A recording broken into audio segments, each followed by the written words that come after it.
doanya. Sebelum kita belajar, marilah kita bersama-sama membaca doa. Hendak belajar doa dimulai.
Buka halaman 31.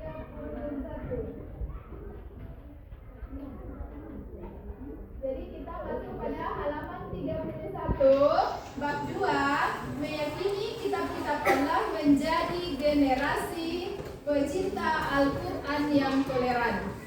Sebelum kita lebih jauh mengenal materi kita, judulnya dulu perlu kita pahami. Meyakini. Ada yang tahu apa itu meyakini? Ya, mempercayai jago 100. Satu tangan yang lain, ya laki-laki. Kalau generasi, apa yang kita tahu kalau generasi? Kalau kita berbicara tentang generasi, apa yang kita tahu? Apa itu generasi?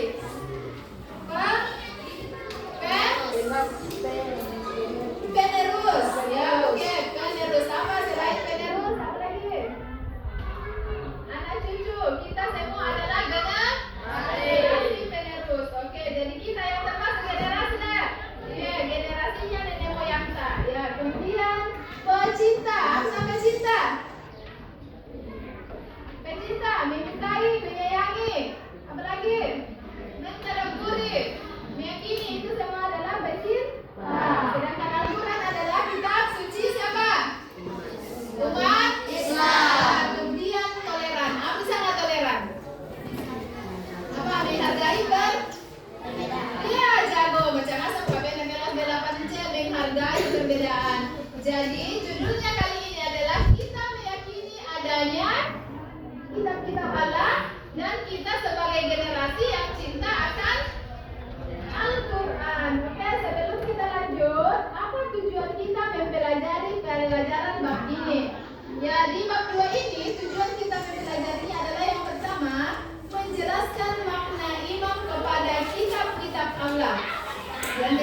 membangun hubungan toleran dengan pemeluk agama lain. Dan yang ketiga, membuat infografis dan berdiskusi tentang mencintai Al-Quran. Nah, sebelum itu saya tanya dulu. Jadi satu persatu di dalam pemikirannya berpikir tentang pertanyaan yang akan saya tanyakan kepada kalian semua. Berlaku ke semua dan tidak dipakai detail pokoknya semua. Bayangkan kita itu pergi di suatu tempat, misalnya Jakarta, tanpa ada alamat yang dikasih kaki, tanpa ada sanak saudara yang menemani. Apa yang terjadi kira-kira? Laki-laki, siapa yang bisa jawab? Di suatu Malelaku Jakarta, ada alamat di Bengki, ada tuh apa? Tahu tasalaan, mengapa kira-kira? Ayo. Kira-kira apa yang terjadi apabila kalian disuruh pergi di Jakarta dan ada memiliki alamat, tidak tahu apa bagian tahu kuasolan nih. Apa yang terjadi kira-kira? Ya, pintar sekali tersesat, bingung kita di sekolah mengapa kita? Paham? Nah, disinilah ada Allah menurunkan kitab-kitab untuk sebagai pedoman manusia. Jangan dulu umat Islam kata belum kita belajar tentang Al-Quran, tapi kita belajar tentang kitab-kitab Allah ya. Nah, pertanyaan yang kedua, ada berapa kitab Allah yang kalian ketahui? Iya, berapa? 4. Apa saja? 1. Al-Quran, Zabur, Taurat, Injil. Nah, sekarang kita kembali lagi. Apa yang pertama turun? Kitab apa yang pertama turun? Kitab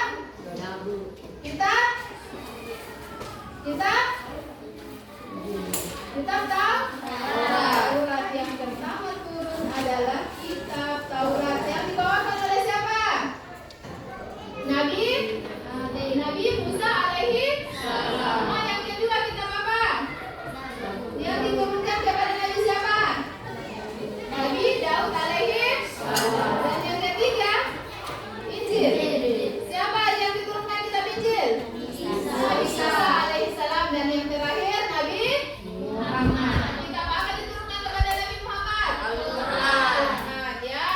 Oke, sekarang kita lihat dulu materinya di atas supaya kita lebih paham. Kita lihat dulu materinya. Jadi jangan dulu lihat bukunya, fokuskan ke papan tulis.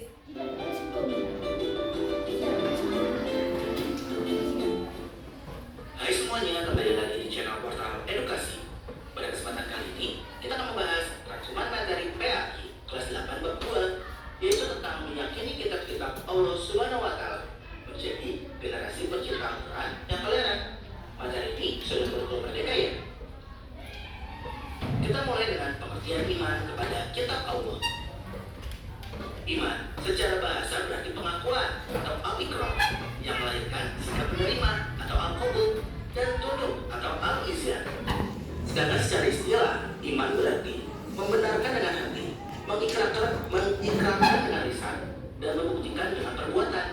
Jadi, iman kepada kitab Allah Subhanahu wa Ta'ala adalah membenarkan bahwa Allah Subhanahu wa Ta'ala mempunyai kitab-kitab yang diturunkan kepada para rasul. Selanjutnya, nama kitab-kitab Allah.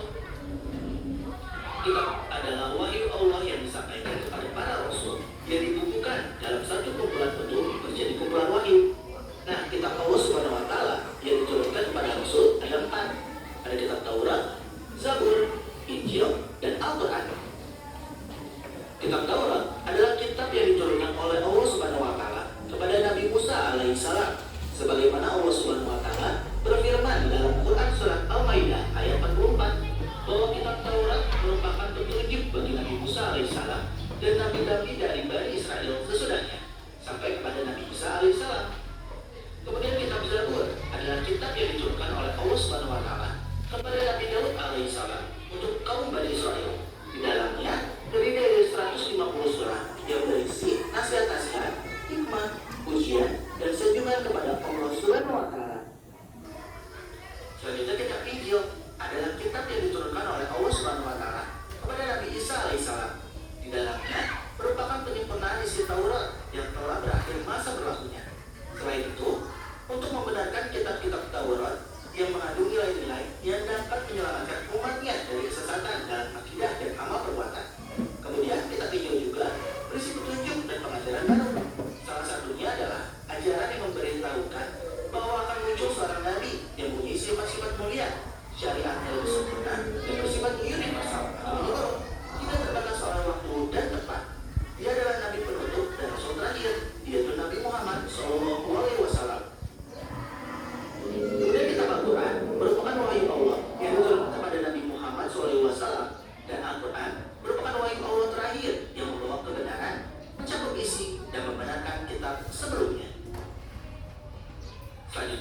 yang disampaikan kepada para rasul, tapi masih berbentuk lembaran-lembaran yang terpisah.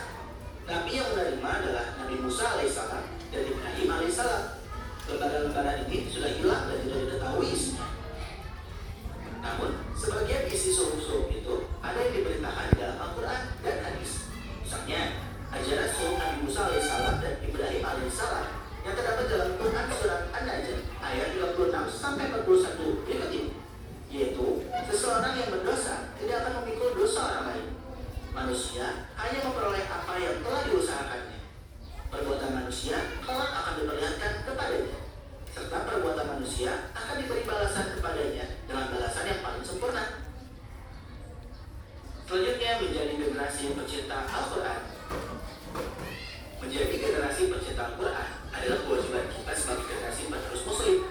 Mencintai Al-Quran bukan hanya membeli dan membaca Al-Quran saja ya, tetapi juga kita mau membaca, bukan hanya sekedar membaca buta tanpa tahu makna. Kita harus juga pelajari kandungan-kandungan setiap ayat dalam Al-Quran, sehingga kita bisa paham ilmu di dalamnya. Setelah memahami artinya, tahapan berikutnya adalah menadaburinya, yaitu merenungkan maknanya dan membangun kesadaran dalam diri agar terdorong untuk mengamalkannya dalam kehidupan sehari-hari. Nah, langkah berikutnya adalah tentu saja mengamalkan dalam kehidupan sehari-hari. Dalam suatu hadis yang diriwayatkan Imam Ahmad, dijelaskan bahwa puncak dari pengamalan Al-Quran dalam kehidupan adalah akhlak yang mulia. Sementara akhlak mulia adalah cerminan orang yang bertakwa. Hubungan antara iman kepada Al-Quran, akhlak mulia, dan ketakwaan ini dapat dibaca pada Quran surat Al-Baqarah ayat 2-4 berikut ini, yang artinya kitab Al-Quran ini tidak ada keraguan padanya, tujuan bagi mereka yang bertakwa, yaitu mereka yang beriman kepada yang gaib, melaksanakan sholat dan menginfakkan sebagai rezeki yang kami berikan kepada mereka, dan mereka yang beriman kepada Al-Quran yang diturunkan kepada Muhammad dan kitab-kitab yang telah diturunkan sebelum engkau, dan mereka yakin akan adanya akhirat. Quran surat Al-Baqarah ayat 2-4. Nah, yang mungkin cukup sekian. Terima kasih telah menyimak video pembelajaran hingga selesai. Semoga bermanfaat kita semua. Jangan lupa like, comment, dan subscribe.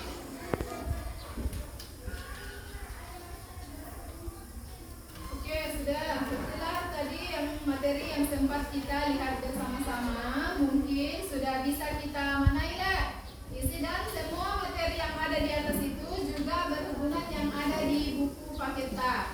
Ya, kalau ada kesempatan di rumah, tolong dibuka yang ada HP-nya, ada datanya, tolong dibuka kembali materinya. Cari materinya, materi kelas 8 PAI bab 2.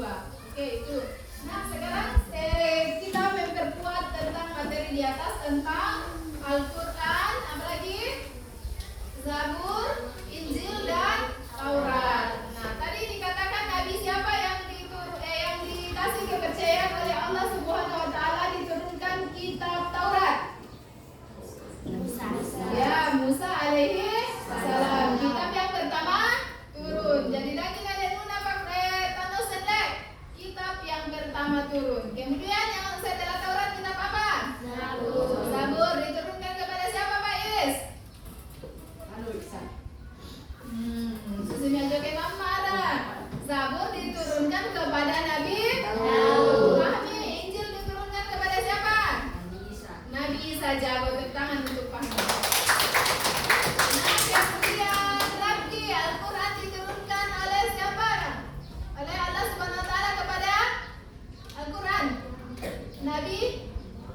Nabi jaga tepuk tangan bagi Nabi Muhammad Sallallahu Alaihi Wasallam, dan itu merupakan kitab umat Islam. Kitab umat Islam ini kitabnya umat Islam yang diturunkan oleh Allah Subhanahu Wa Taala kepada Nabi Muhammad Sallallahu Alaihi Wasallam. Aku tanya nih dulu, ini Al-Quran tujuannya untuk apa? Iya, pintar sekali Dani Sofian. Pedoman hidup umat Islam. Di sini semua mau cari apa, semuanya ada di dalam sini. Pedoman sama juga dikatakan dengan petunjuk. Jago, tangan untuk Inayah. Petunjuk umat Islam. Tanpa Al-Quran kita bisa apa? Kriteria Al-Quran mau apa kira-kira?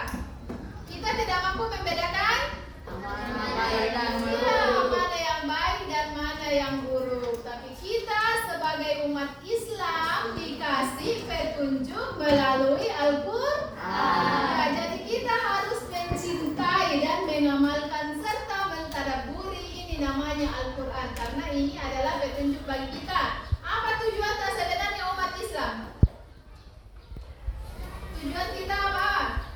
Mencari pahala, keridhaan dari Allah Subhanahu wa taala. Untuk apa itu pahala? Bekal pada hari. Iya. Ya, bekal untuk hari akhirat. Nah, di hari akhirat ada dua. Ada surga dan ada neraka. Yang mana yang kita pilih? Surga. Otomatis kita pilih surga. Nah, untuk bicarakan ada bisa ada di surga. Iya, mencari pahala. Di mana kita bisa tahu bilang ini pahala, ini dosa? Melalui Al-Quran. Jadi inilah bagaimana caranya kita supaya kita tahu yang mana yang baik dan mana yang buruk. Kita harus mentadaburi Al-Quran, cinta terhadap Al-Quran. Dan kita hari Rabu mantan dibaca, tapi tiap hari, tiap selesai sholat kita baca Al-Quran, baca artinya. Karena kapan kita baca saja, tidak ditahu artinya, otomatis tidak ditahu apa makna dan isinya Al-Quran. Padahal sangat bermanfaat. Di dalam semua petunjuknya, mau ki cantik ada di Al-Quran, mau ki pintar ada di Al-Quran, mau ki kaya di Al-Quran, mau ki tanam-tanam pohon yang bagus supaya tumbuh ada di dalam Al-Quran, semuanya ada di dalam Al-Quran. Itulah Allah Subhanahu wa taala menurunkan Al-Quran sebagai petunjuk buat umat Islam. Namun demikian, kitab-kitab juga sebelumnya itu petunjuk bagi umat terdahulu. Jadi kita wajib toleran, kita wajib menghormati perbedaan. Karena itu yang duluan turun, maka itu yang diyakini. Tapi kenapa Al-Quran diturunkan di akhir? Karena ini sebagai apa dari kitab sebelumnya? Sebagai penyempurna. Ya, di dalam Al-Quran ini disempurnakan dari kitab-kitab sebelumnya. Jadi kitab-kitab terdahulu juga ada di dalam Al-Quran, tapi disempurnakan jadi menjadi kitab Al-Quran. Oke, itu ya sudah. Sekarang kita bagi kelompok 1, 2, 3, dan 4. Jadi sebentar masing-masing kelompok itu berdiskusi tentang pertanyaan yang akan saya berikan, kemudian naik untuk mempresentasikan. Saya kasih waktu 15 menit untuk mengerjakan. Cuma 3 jawaban yang saya perlukan satu kelompok. Jadi dalam tiap kelompok diskusi sama teman-teman apa yang akan kita tulis di sini, baru kita naik untuk membacakan hasil diskusi kelompok. Paham? Iya. Jadi laki-laki juga harus aktifkan. Masing-masing punya jawaban. Kalau tidak hafal tadi materi yang aku kasih, boleh cari-cari di bukunya, di buku paketnya. Jadi tulis nama kelompok dan anggota kelompoknya masing-masing. Perwakilan satu kelompok naik ambil. Satu kelompok satu. Pertanyaannya, mengapa Allah SWT perlu menurunkan kitab-kitabnya kepada manusia? 3 jawaban. Tulis 3 jawaban. 15 menit. Jadi satu jawaban ditulis 5 menit.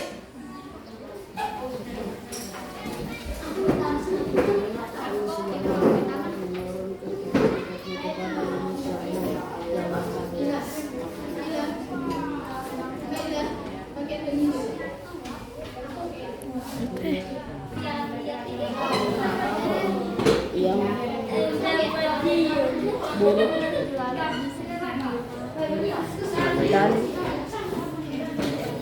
Ada ibu Fahmi. Itu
bacain. Diskusinya. Baca tidak baca. Di atas Vicky, baca di atas. Baca udah pakai baca. Baca salam dulu, baru kami dari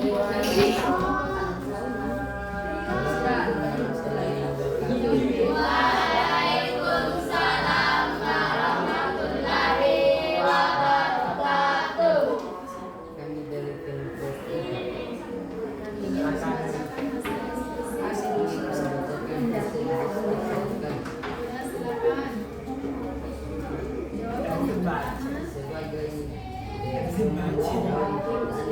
sebagai pedoman kaum ciptaannya.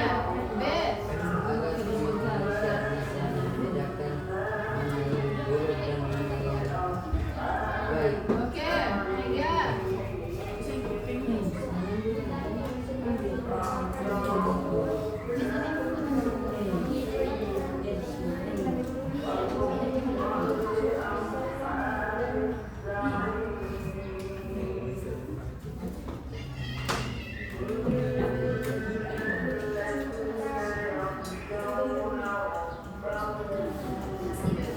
Sebagai kitab sebelumnya, silakan duduk. Tepuk tangan untuk kelompok.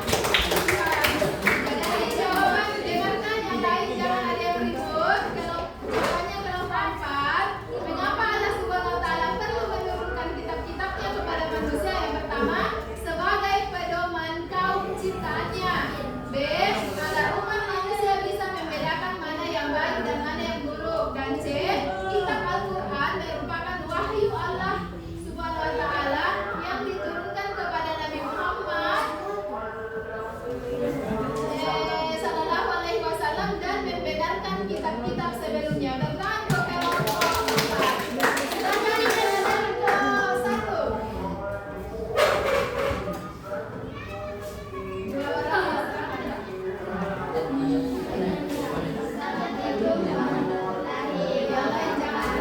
Waalaikumsalam warahmatullahi wabarakatuh.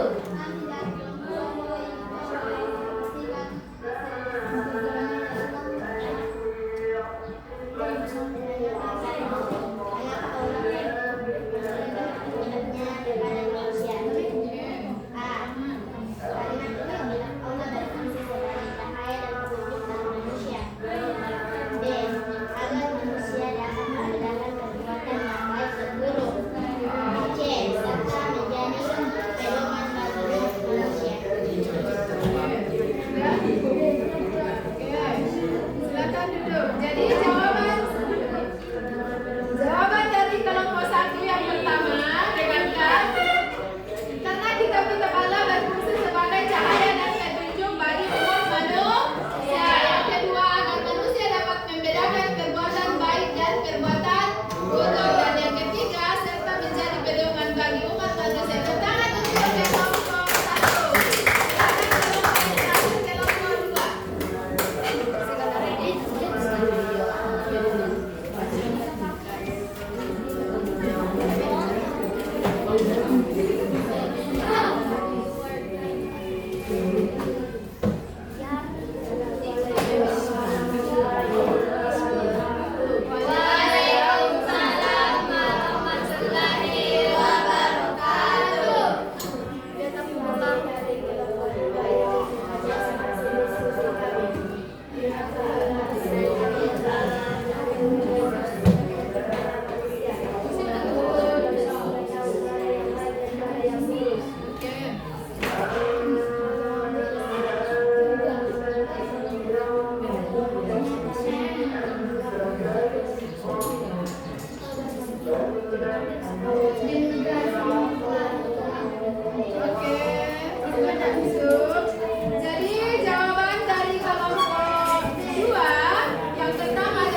tertafsiri atau terperinci. Yang kedua, ada 4 macam kitab. Yang pertama adalah kitab Zabur, yang kedua Taurat, yang ketiga Injil, yang keempat Al-Quran. Nah, kemudian seorang muslim yang beriman kepada Al-Quran dengan benar akan menampilkan akhlak yang mulia dalam kehidupan sehari-hari, seperti berkata jujur, bertanggung jawab, dapat dipercaya, menghargai perbedaan, menghormati orang tua, dan lain sebagainya. Semua amalan-amalan baik atau akhlak baik atau akhlak karimah. Dan yang keempat, hubungan yang harmonis di antara orang-orang yang beriman kepada kitab Allah dapat diwujudkan dalam perilaku yang saling menghargai perbedaan, saling menghormati antar sesama, serta saling bekerjasama dan berkolaborasi dalam membangun masyarakat. Dan kita kuat, yang mau pernah kutemanto umat Islam saja, karena biasa kita tidak boleh begitu lah.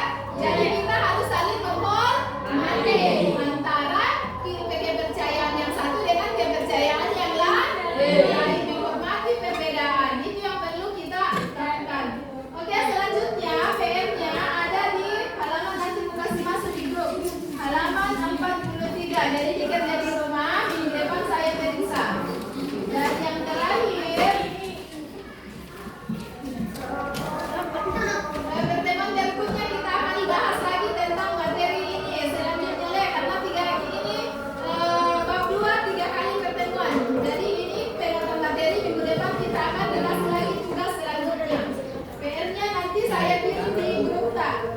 Dan yang terakhir, pertanyaan saya yang terakhir, apa yang bisa kalian pelajari atau maknai dari pelajaran hari ini? Apa yang bisa kita petik dari pelajaran hari ini? Ilham, apa pelajaran apa yang bisa kita petik hari ini? Yang bisa kita maknai atau kita pahami? Beriman kepada kita tidak Allah. Rebika, apa? Apa yang kita pelajari hari ini? Ya, ada 4 macam kitab-kitab Allah. Para Diba, apa?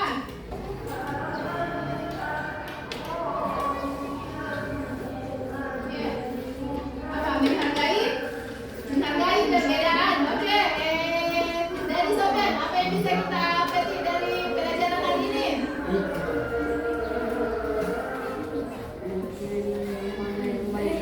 Pintar sekali. Mana yang baik dan yang buruk. Jadi Al-Quran itu adalah sebagai penyempurna dari kitab sebelumnya, di mana kita dapat membedakan mana yang baik dan mana yang buruk.